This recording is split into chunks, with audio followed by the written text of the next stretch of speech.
basically compressed and transparent. They are fish-like. All 5 chordate characteristics persist throughout its life. Example are your Amphioxus or the Branchiostoma. Then, we have some phylum Craniata, where humans are included. A skull is surrounding the brain, the olfactory organs, eyes, and inner ear. Unique embryonic tissue, the neural crest contributes to a variety of adult structural including sensory nerve cells and some skeletal and other connective tissue. The first one is infraphylum Hypertrophy, which is fish-like, skull consisting of cartilaginous bars, jawless, no pair appendages, mouth with 4 pairs of tentacles. Examples are your hagfish. Then we have the infraphylum Vertebrata. Included is your mammals, specifically the humans. Infraphylum Vertebrata has notochord, nerve cord, post-anal tail, and pharyngeal slits present at least in embryonic stages. Vertebrae surround the nerve cord and serve as a primary axial support. Class Petromyzontida. They are fish-like but jawless, no pair appendages. Example are your lampreys. Then we have the class Chondrichthyes. They are fish-like, jawed, and paired appendages and cartilaginous skeleton. There are no swim bladders for this. Example are your skates, rays, and sharks. Pagi. And then we have the class Actinopterygiae. Bony fishes having paired fins supported by dermal rays, basal portions of paired fins not especially muscular, tail fin with approximately equal upper and lower lobes. Example are your ray fin fish. And then you have the class Sarcopterygiae. Bony fishes having paired fins with muscular lobes, pneumatic sacs, functions as lungs, atria, and ventricles at least partially divided. Example are your lungfishes, coelacanths, and tetrapods. Then we have the class Amphibia, which will be later on be discussed better. They are skin with mucoid secretion, possesses lungs and or gills. Moist skin serves as a respiratory organ. Aquatic developmental stages usually followed by metamorphosis to an adult. Example are your frogs and salamanders. Then we have the class Reptilia.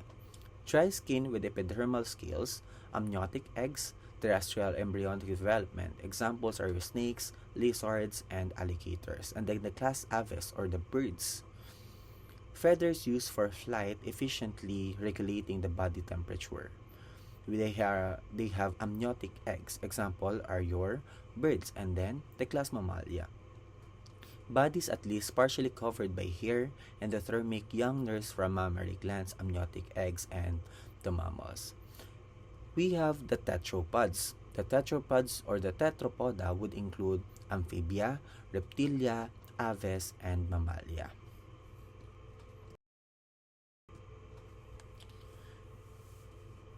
Here is a sea squirt, the Fritillaria, the salps, which is very important in the ecosystem. Then the Branchiostoma, hagfishes, which do not have a jaw, jawless fishes, and then the lamprey, sharks, skates, and rays, and then the ray fin fish or the bony fishes, lungfish and coelacanths. In Filipino, we call them as isdang bato. Then under Amphibia, we have toads, frogs, salamanders, and newts. Under Reptilia, we have gharial, black mamba, Komodo dragon, tuatara, saltwater crocodile, African spurred tortoise, American alligator, inland taipan, and the green sea turtle.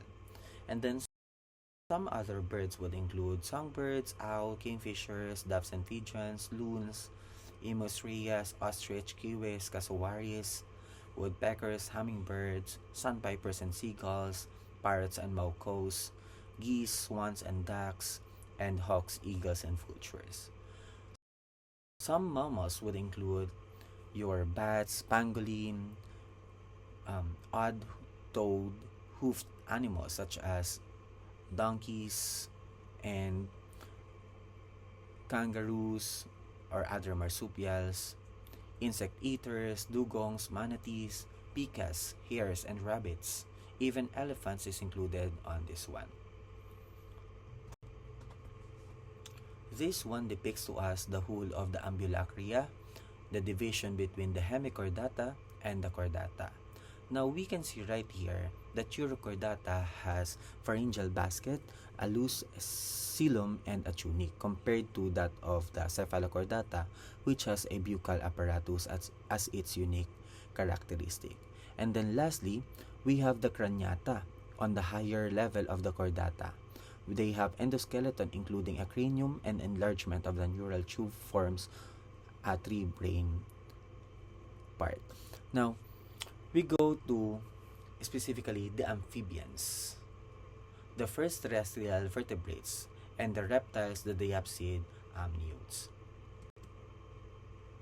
Now, we look at the earliest vertebrates, the fishes. The jawless fish like hagfishes and lampreys represent primitive vertebrates. Hagfishes are scavengers while lampreys are parasites on other fish. Ray-finned fishes are the more diverse vertebrates today, making up most of the fish species as we know. Even the bangus, tilapia are included in ray-finned fishes. Then, lungfish and coelacanths are special because they have structures that allow vertebrates to transition from water to land.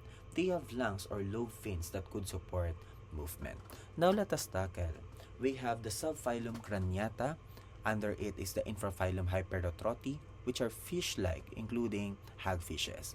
And then the infraphylum Vertebrata that we have already discussed, including some other fishes of the superclass Petromyzontomorphi and the class Petromyzontida, superclass Gnostomata, and then the class Chondrichthyes, which include your sharks, skates, rays, and ratfishes. Under the Chondrichthyes is your subclass Elamosbranchi and Holocephali. And now we go to class Actinopterygi. They have paired fins supported by a dermal ray, basal portion of paired fins, not especially muscular, tail fin with approximately equal upper and lower body. These are including the ray fin fishes. And then the class Sarcopterygi, the tetrapods, tetradomorphs, and the coelacanths, even lungfishes are included in this class. Amphibians were the first vertebrates to live partly on land. They evolved from lobe-finned fishes. They still depend on water for reproduction. Their skin is moist and permeable for gas exchange. Examples would include frogs, salamanders, and caecilians. Amphibians are important in evolution because they represent a bridge between aquatic and terrestrial life. Under class Amphibia, we have order Gymnophiona, which has elongated, limbless body form, segmented by annular grooves, including caecilians. And then, very important for you to note, you have the order Chordata with long tails, two pairs of long limbs, lack pairing of the middle ear. Example are your salamanders and the newts. Next, we have the order Anora. They are tailless, elongated hind limbs modified for jumping and swimming. There are 5 to 9 presacral vertebrae with transverse processes, and the post-sacral vertebrae fused into a rod-like urostyle.